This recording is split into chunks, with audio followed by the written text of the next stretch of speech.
Ассалаумағалейкум, менің YouTube арнамда бүгін алғашқы сұхбат. Қонағым Нураддин Садықов, осы автокөлік саласында біраз шаруаны тындырып жүрген маман, утилизациялық жинаққа жол жоқ қоғамдық қозғалысының белсенді мүшесі. Осыған дейін біраз шаруалардың басын қайырдым. Енді ассалаумағалейкум, Нураддин мырза. Уалейкум салам. Біраз зерттеу жүргіздік. Өте қызықты ақпараттарым бар дедіңіз. Соған байланысты сізбен сұхбатты ұйымдастырып отырмыз. Осы не қылған ақпарат, халықты елең еткізетін ақпаратыңыздан бастасақ? Жалпы біз біраз соңғы кезде біздің оппоненттеріміздің, былай айтқан кезде, индустрия министрлігі және бірінші вице-премьер Склярдың айтып жүрген мәліметтеріне бір қызық дерек таптық. Біріншіден, бұлардың айтып жүргені біздегі локализация деңгейі жеңіл автокөліктердің 33%-ға жетті деп қуана жар салды. Енді бірақ бұл мәселеде бір нәрсені ескеру керек. Бұл CKD, яғни мелкоузловой сборка дейді, кіші торапты, ұсақ торапты құрастыруға қатысты. Бұл 33% соған тиесілі.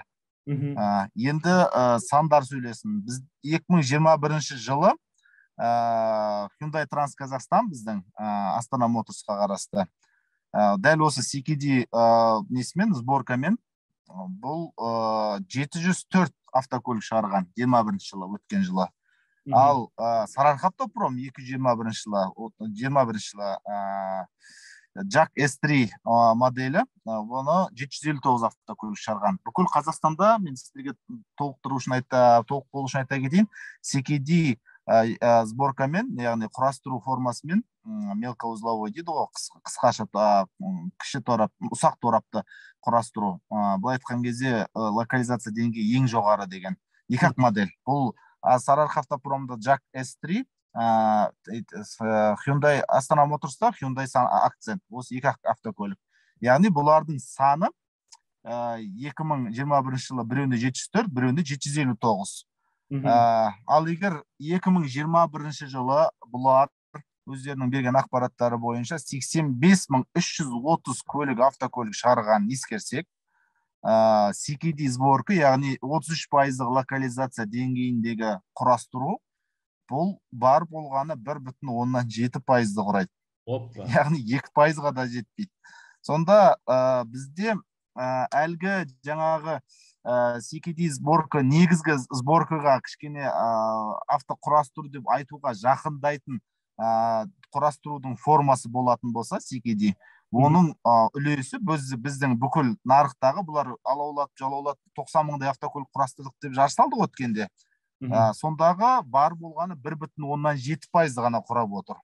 Бұл қалған 98,3%-ы біз кешелі бері, бүгіннен бері көрсетіп жатқан прикручивание колес дейді ғой, 4 дөңгелегін салып, май суын құйып, двигателін салып, лушагын байлап беретін кез келген S100-да 100-150 мың теңгеге жасайтын құрастырудан тұрады. Яғни 6 жылда біздің жеткен жетістігіміз негізгі осы болып тұр да. Сонда 6 жыл бойы біз авто өндірісіміз бар деп жарсаламыз. 6 жыл бойы біз мемлекеттен миллиардтаған, триллиондаған қаржылармен жеңілдіктер, субсидиялар, тағы да басқа былай айтқан кезде керемет мүмкіндіктер, жеңілдіктер аламыз. Сөйтіп отырып, бүкіл қазақта жақсы мақал бар ғой, 9-мыз жабылып, тоқты сойған батырмыз, 8-міз жабылып, серке тойған батырмыз деген секілді. Бүкіл жиіп теріп келген кездегі жасаған дүниесі, сонда бұл жаңағы 1,5 миллион, 1,5 мың автокөлікке жетпейді. 1,483 па жаңағы не қылатын, сол жаңағы 1,7%-ын ғана құрап отыр. Нураддин мырза, былай түсіну керек қой, мына жерде біз қазір бізге берілген ақпараттар бойынша біздің түсінетініміз, Қазақстанда жасалатын көліктердің 30%, яғни бөлшектер осы Қазақстанда жасалады деген, 30% локализация бар деп түсіндіріп жүр, біз солай түсініп жүрміз. Ал мына сіздің ақпаратыңызға қарағанда, жаңағы 1,5 көліктің 30%-ы ғана Қазақстанда жасалама сонда? Барлық көліктік емес. Жаңағы көліктің бөлшегі емес, тағы да қайталап айтам, бізде ешқандай бөлшек шығарылмайды. жаңа 100% көліктің 30% жұмысы Қазақстанда жасалады деп айтса келеді. 33% жұмысы. Яғни бұл жерде жаңа 4 есігі қосылады, тағы 1-2 детальдар қосылады. Сонымен бұл CKD сборка деп аталады. Ал қалғаны 98,3% бұл SKD сборка, яғни ірі торапты құрастыру, яғни крупная узловая сборка, айтқан кезде 4 дөңгелегін салу деген сөз, прикручивание колес бұл, орысша айтқан кезде. Біз білеміз, осы жуырда ғана Сарыарқа автопромда, Астана Моторсты өздерінің Қостанайдағы, Алматыдағы зауыттарына қаншама блогерларды апарып, міне біз Қазақстанда осындай көліктерді құрастырып жатырмыз, ұсақ торапты жинау тәсіліміз бар деп соларды апарып көрсетті ғой. Сонда оларға жаңағы 1000 көліктің біреуінің ғана көрсетті ма, бұлай осылай құрастырып жатырмыз деп? Барлығы олай құрастырылмайды ғой, яғни. Дәл өзі. Сондағы көрсеткені осы. Яғни онда да Астана Моторста көрсеткені осы жаңағы 704 көліктің біреуін көрсетті ғой, былай айтқан кезде. Бірлі жарымын көрсетті. Яғни сол көрсеткендегі елдің ойбай, оказывается, бізде авто өндіріс бар екен ғой деп алаулатқандағысы сол 1,7%-дағы көліктің несі. Яғни бұл Қазақстанда құрастырылып жатқан көліктердің 1,7%. Қазақстан нарығындағы емес. Қазақстан нарығындағы пайыздық мөлшерлемеге шағатын болсақ, бұл тамшыдағы теңіздің тамшысындай болып қалатын дүние. Сондықтан біз қазір бұл мәселені қайтадан қарастыру керек деп ойлаймыз. Біз кеше нені көрсеткіміз келді, мысалы өзіміздің флешмобта. Бұл жаңа біз ешқандайда Қазақстан өкіметіне қарсы емеспіз, біріншіден. Бізді оппозиция санауды, бізді жау санаудың қажеті жоқ. Бізде жаңа Қазақстан құрғымыз келеді, соған атсалысқымыз келеді. Бірақ ешқандай өтіріксіз, көзбояушылықсыз жаңа Қазақстан болса дейміз. Яғни нарықтық бәсекелестік заңдылықтарына сүйенген кәсіпкерлері бар, сондай бизнесмендер бар, жаңа Қазақстан құрғымыз келеді. Бұл бірінші мәселе. Екіншіден біз мемлекеттік бюджетке ақша түссе дейміз. Ал мына мәселеде біз жеке олигархтарды қамтамасыз, солардың белгілі бір адамдардың қалтасын қампайтып отырмыз. Ал біздің ұсынып жүрген мәселе бойынша біз мемлекеттік бюджет толығатын модельдерді ұсынып жатырмыз. Сондықтан бұл екі мәселенің ара жігін ажыратып алу керек. Біз мемлекетке, ұлтқа жау емеспіз. Біз керісінше мемлекетке болсын деп жүрген азаматтарымыз. Осыны ескеру керек деп ойлаймын билік. Осы жерден сәл үзілейік, бұл тақырыпқа қазір қайта ораламыз. Жаңағы доллар бағамына бір өтсек. Жаңа өзіңіз айттыңыз, яғни бізде локализация жоқтың қасы дедік. Аны 1,1% көліктің ғана 30% Қазақстанда жасалады дедіңіз. Енді бұл жерде туатын мәселе, яғни біз қалған бөлшектердің барлығын шетелден алып келеміз. Зауыттарды шетелдік зауыттардан алып келеміз. Ал оларды біз сырттан әкелгесін міндетті түрде олармен доллар арқылы есептесеміз. Ал қазір доллардың шарықта өсіп бара жатқанын өзіміз көріп отырмыз. Яғни доллармен сырттан әкелген тауарды теңгеге айналдыратын болсақ, оның бағасы теңгеге қарағанда, бұрынғыға қарағанда теңгемен біраз қымбаттайды. Яғни Қазақстанда жасалған көліктердің өзі қазір жаңа көліктер тағы қымбаттайды деген сөз ба бұл? Бұл міндетті түрде өседі. Бұл өсіп те кетті және өсе де береді. Яғни доллардың бағасы күн сайын өскен сайын, бұлардың да ценниктері, бағалары күн сайын өсіп тұрады. Яғни доллар қаншалықты секірсе, біздегі автосалондардағы баға соншалықты секіреді деген сөз. Яғни бұл бізде ешқандай авто өндірістің жоқтығын көрсетеді. Яғни ешқандай локализация деңгейі жоқ болатын болса, демек бізде авто өндірісте жоқ. Бұның бәрі былай айтқанда фальш. Біз ашық мойындауымыз керек. Яғни біз 98,3% бұл қана емес, бізде келетін көліктердің машин комплект дейді ғой, қосалқы бөлшектері 100% шетелдікте. Яғни 100% шетелдің долларына сатып алынатын дүние. Сондықтан бұл міндетті түрде бағаны қымбаттауына алып келіп соқтыратын анық. Және бұл қымбаттай да береді. Келесі мәселе, мынау экономикадан барлығымыз айтып жатырмыз ғой, біздің экономикамыз толықтай Ресейге байланған, со жақта қалай болады, бізге барлығы әсер етеді деп. Біздің автопром қалай? Мынау ресейлік автобаз жұмысын тоқтатты. Біздің автопромның болашағы қалай болады? Өте ауқымды күрделі сұрақ. Бұл былай айтқан кезде біздің авто өндірушілерге үлкен сынақ ретінде болатын мәселе. Яғни кезең, сондай кезең. Яғни біздер көбіне арқа сүйенген бұл ресейлік автопром, автоваз, бұлардан жаңылыспасам ВАЗ автокөліктер және Рено көліктері құрастырылу керек. Бұл біздің жаңағы льготный кредитованияға кірген модельдердің ішінде бар көліктер. Бірнеше көліктері осыдан. Бұдан бөлек жаңылыспасам біздегі Hyundai көліктерінің машин комплектісі Ресейдегі Hyundai Motors'тың несінен зауытынан алдыртылады. Яғни бұл деген сөз бізде Ресейде машин комплектілерге қатысты, автокөлікке қатысты дефицит бар деген сөз, бұл бізде де туындайды деген сөз. Сондықтан бізде біздің авто өндірушілерді үлкен проблемалар күтіп тұр деп айтуға болады. Яғни бұлар қазір біздің индустрия министрлігі тұлғасындағы биліктің алдында таңдау тұр. Яғни бұл шала жансар өздігінен әрекет етуге қабілетсіз біздің авто құрастырушыларды әрі қарай сондай ойға сыймайтын, ақылға сыймайтын теңгемен қаржыландыра беру бірінші, немесе нарықтық экономикалық бәсекелестік заңдылығына сәйкес өздігінен қоя беру.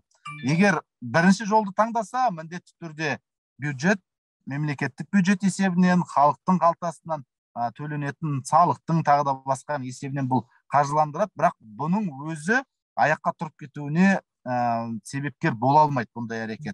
Меніңше екінші әрекет дұрыс болар еді. Яғни бұл нарықтық бәсекелестік заңдылықтарына сай өзін жібере салу. Бұлай болған жағдайда біздегі авто құрастырушыларды үлкен банкроттық күтіп тұр. Яғни бұлар дәл бұндай былай айтқан кезде конкуренттік бәсекелестік ортаға дайын болмағандықтан осынша жылдардан бері тек қана былай айтқан кезде көзбояушылықпен айналысып келгендіктен бұндай қиындықта бір белгілі бір кризис менеджерлік керемет қабілет танытып шығып кетеді дегенге өте үлкен күмәнім бар. Сол себепті бұларды үлкен банкроттық күтіп тұр деп ойлаймын. Үшіншіден бізде ескеру керек, бұлардың барлығы закредитованный организациялар. Несиелендірілген мемлекет тарапынан қомақты шексіз несие алып келе жатқан компаниялар. Және көптеген провальный проекттері үшін несиелері кешіріліп кеткен компаниялар. Көптеген несиелерді біз кешіріп жүргенбіз мемлекет есебінен берілген. Сондықтан бұлардың қазіргі таңда енді заман өзгерді, қоғам өзгеріп жатыр. Сондықтан біздегі Қазақстан Даму банкі, жаңағы БРК лизинг тұлғасында бұл әрі қарайда бұлай шексіз қаржыландыра беруге батылы жетпейді деп үміттенеміз. Яғни бұлай болған жағдайда бұлардың артынан антикор тағы да басқа мемлекеттік органдар түсіп есебін сұрауы мүмкін қазіргі жағдайда. Сол себепті әрі қарай несиелендіру тоқталса, жаңағыдай сыртқы факторлар әсер етсе, біздің авто өндірушілер, авто құрастырушыларды былай айтқан кезде үлкен қиындық кезең күтіп тұр, мүмкін банкрот болу әбден мүмкін. Бұндай жағдайда өкіметтің алдында бір нәрсе тұрады, бұл бұған дейін қолдан жасалып келген шектеулерді алып тастау. Яғни қоғамдағы дүрбелең туғызбас үшін, қоғамдағы дефицитті одан әрі арттырмас үшін, шиеленістірмес үшін, жаңағы көлік нарығындағы, яғни еркіндік беру керек деп ойлаймын. Сондай қадамға барса, бұл мәселенің уақытша болса да шешімі болар еді. Яғни белгілі бір кризистік кезең өткеннен кейін мүмкін қайтадан өндірісті қолға алып, тағы да қаржыландыру мәселелерін қолға алса, бұл дұрыс қадам болар еді. Оған дейін бірақ халықтың жаңағы сырттан көлік алып келіп, нарықтағы көлік дефицитін жоюға ықпал ету керек деп ойлаймын осылайша. Жаңа екінші нұсқаңыз бойынша, егер оларға мемлекет тарапынан қолдау тоқтаса, олар банкроттыққа ұшырайды дедіңіз. Яғни, егер мемлекеттен оларға көмек ретінде қаржы бөлінбесе, ол біздің зауыттарымыз жабылады деген сөз ба?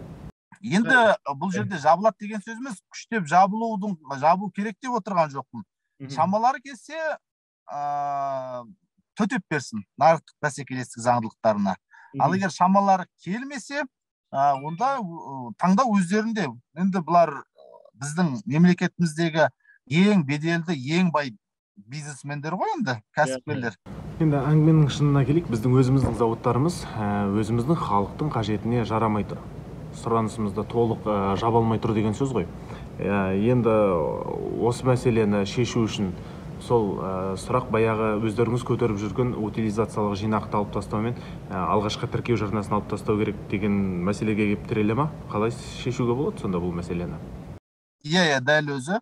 Яғни халыққа қажетті, жалпы көлік нарығына қажетті көлікті алып келу үшін дәл қазіргі жағдайда көлік нарығында қалыптасып жатқан қымбатшылықты жоятын бірден бір фактор осы болып отыр.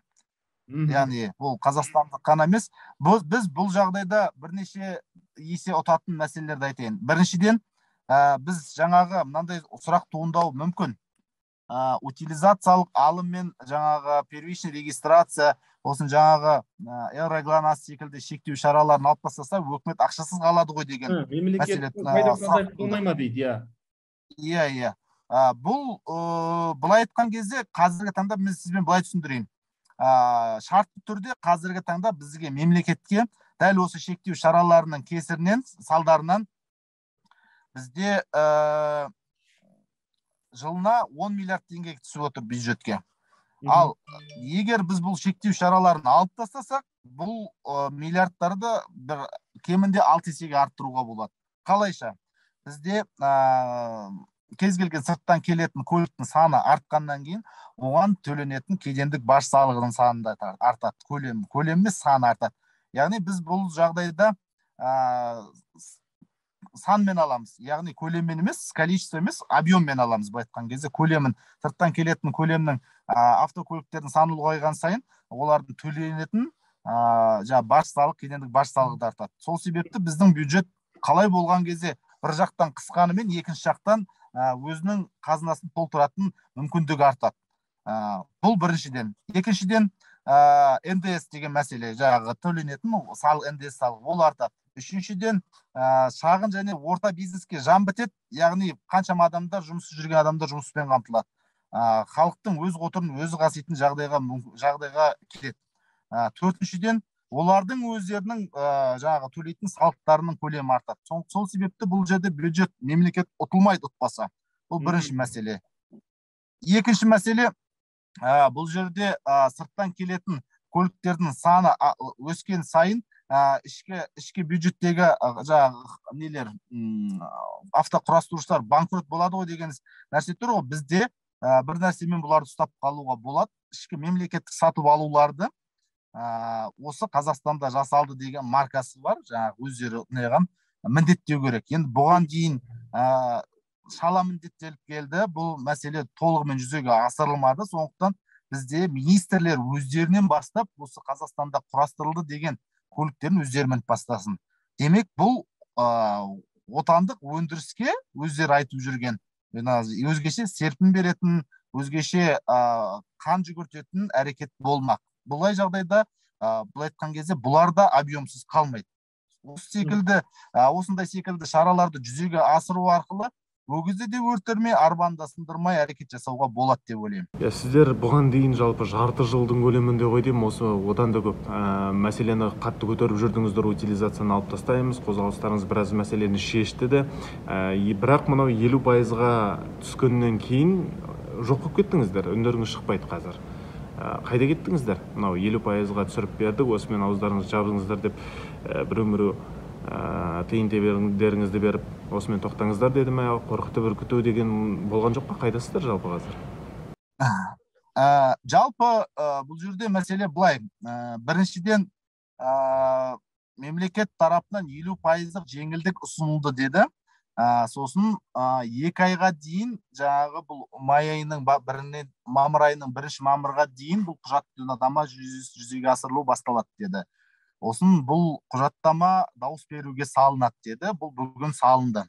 Жаңағы документолог жүйесінде, сол жерде. Қалай?